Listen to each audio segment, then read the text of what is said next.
Which new Big 12 team will have the most success in 2023? That is the question that we are asking and answering today here at the Gridiron Expert. So welcome back, guys, to the place where college football never dies. The season never ends here at the Gridiron Expert. As always, please continue to like, comment, subscribe, share our videos, and check out everything down in the description below. Because again, guys, here at the Gridiron Expert, the season never dies. The college football season never ends, and we are producing videos and talking ball with you 24/7, 365, and we want you to become a part of our GE Nation. And today, guys, we're taking a look at the 4 new Big 12 teams. Lots of conference realignments happening this year, certainly next year as well, with Oklahoma and Texas leaving, USC and UCLA moving around. But this year, Houston, Cincinnati, UCF, and BYU are all joining the Big 12 Conference. So for this year alone, the Big 12 will have 14 teams. We'll have 14 teams, and then it will go back down to 12 once Oklahoma and Texas leave. But it got us wondering, which of these 4 teams is set up to have the most success in 2023? We're not going to predict any records today. The record predictions for all 4 of these teams and every other college football team across the country, those will come out here in a few months. But we wanted to kind of preview these 4 teams and kind of give you a sneak peek about who we think right now seems set up for the most success. So let's go ahead and dive on into it in no particular order. We'll start with Houston. We'll start with the Cougars.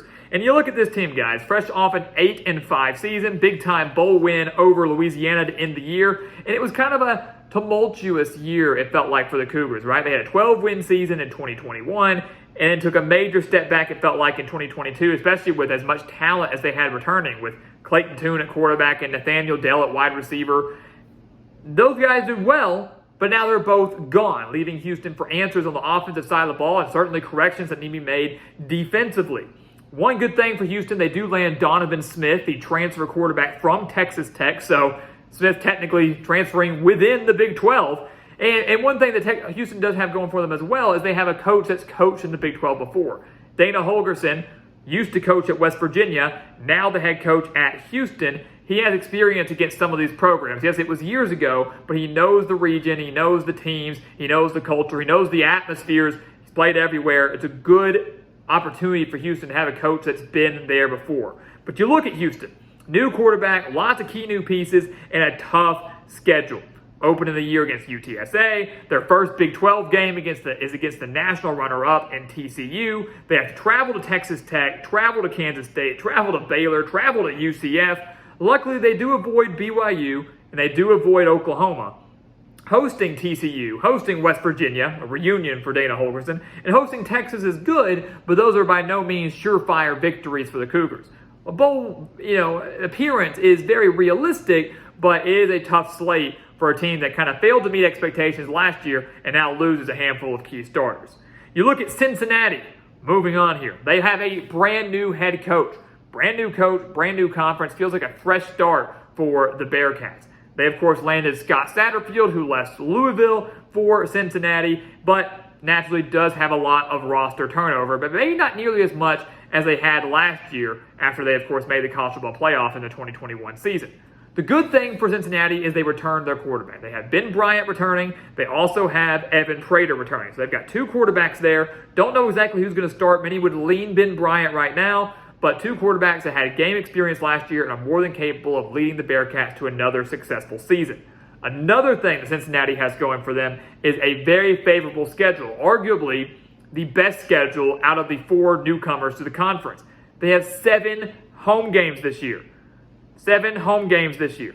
They host Oklahoma. They host Baylor. They host UCF. They host Kansas. They avoid Kansas State. They avoid TCU. So the 2 teams that met in the Big 12 championship last year, Cincinnati doesn't play them. And they avoid Texas Tech, who's going to be a dangerous team in year 2 under Joey McGuire. They do have to travel to BYU. Provo, never easy. They do have to travel to Pittsburgh in the non-conference. But the 7 home games is crucial. It's big for Cincinnati and could set them up for a relatively successful season in year 1 under Scott Satterfield and year 1 in the Big 12.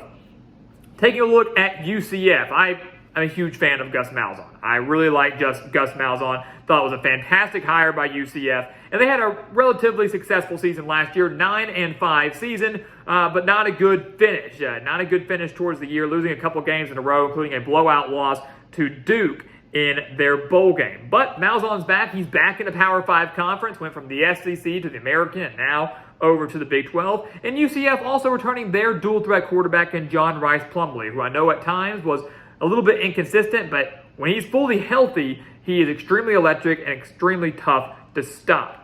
But the bad thing that UCF has going for them is, again, a brutal schedule. And we're looking at a lot of factors for all these teams here when it comes to success, but the schedule naturally is going to play such a big part of it. And UCF's road slate is rough. At Boise State in the non-conference, and then they play in a 4-game stretch at Kansas State, at Kansas, and at Oklahoma. In a 4-game stretch, they play those 3 teams, and then later they play at Cincinnati and at Texas Tech. So a lot of tough road games there. I mean, you're looking at 6 road games right there on the schedule for UCF, and not a single one of those you can look at and go, yeah, UCF will win it. Those are very, very tough games against very tough opponents and very hostile environments. So we expect the offense under Gus Malzahn to always thrive, but will the defense be able to step up a little bit, unlike they were able to do at times last year, and help out the Knights get a winning season and a bowl berth in their first year in the Big 12? That's kind of the million-dollar question here. And then finally, the last newcomer in the Big 12, BYU, who is no stranger to playing Power 5 opponents, of course.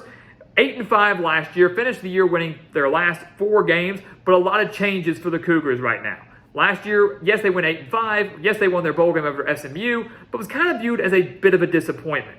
They now lose Jaron Hall. They have a lot of roster turnover. Right, they got to replace Jaron Hall. They've got to replace their leading rusher. They've got to replace their leading pass catcher. But they did land Keaton Slovis through the transfer portal, the former USC and Pittsburgh quarterback, now going to be the head man in Provo. They also have to deal with a brand new defensive overhaul, adding a new defensive coordinator in Jay Hill, who was the previous head coach at Weber State of the FCS. But, like some of the teams we just mentioned, BYU faces a tough schedule, especially on the road, traveling to Arkansas, Kansas, TCU, Texas, and Oklahoma State. The Cougars do get to host Cincinnati, they do get to host Oklahoma, and they get to host Texas Tech. But you can make the argument that BYU and maybe UCF have the toughest schedules out of the 4 newcomers to the Big 12. BYU certainly has the talent. They're no stranger to playing Power 5 opponents. They played Arkansas last year. They did lose. They played Notre Dame last year. They did lose. They played Oregon last year.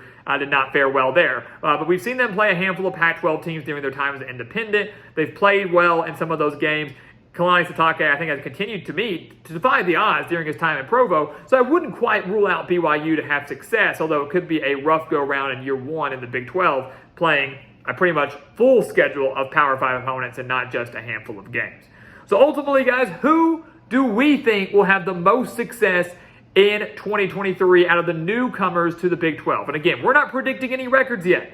Our tune could change on this. But after an initial look of all 4 teams, I'm going to go out and say right now that I believe Cincinnati is set up for the most success in 2023. They have talented quarterback play, whether it's Ben Bryant or Evan Prater. I do have faith in Scott Satterfield to deliver, an excellent recruiter, already doing pretty good things at Cincinnati. And arguably, the Bearcats have the most favorable schedule out of the 4 new teams to the Big 12. So a favorable schedule, experienced quarterback play, and an experienced head coach who was previously coaching in a Power 5 conference at Louisville for Scott Satterfield. I'm going to lean Cincinnati here to maybe have the better season out of the 4 newcomers to the conference. Now, again, our tune could change. We're going to predict Cincinnati's record along with Houston, UCF, and BYU's and every other college teams here in just a few months. But for right now, I believe Cincinnati will have the most successful 2023 campaign in their first year in the Big 12. But we do want to hear from you. Leave your comments below. Who will succeed the most in 2023 out of Houston, Cincinnati, UCF, and BYU? Leave your comments below, and let's get ready for this upcoming college football season because it's going to be here before we know it. So, guys, as always, thank you so much for watching us here at the Gridiron Expert on YouTube. Please continue to like, comment, subscribe, share our videos, and check out everything down in the description below because, again, guys, here at the Gridiron Expert, football never dies. The season never ends here at the Gridiron Expert, and we want you to become a part of our GE Nation. And once again, guys, as always, thank you so much for watching, and we'll see you next time right here on the Gridiron Expert.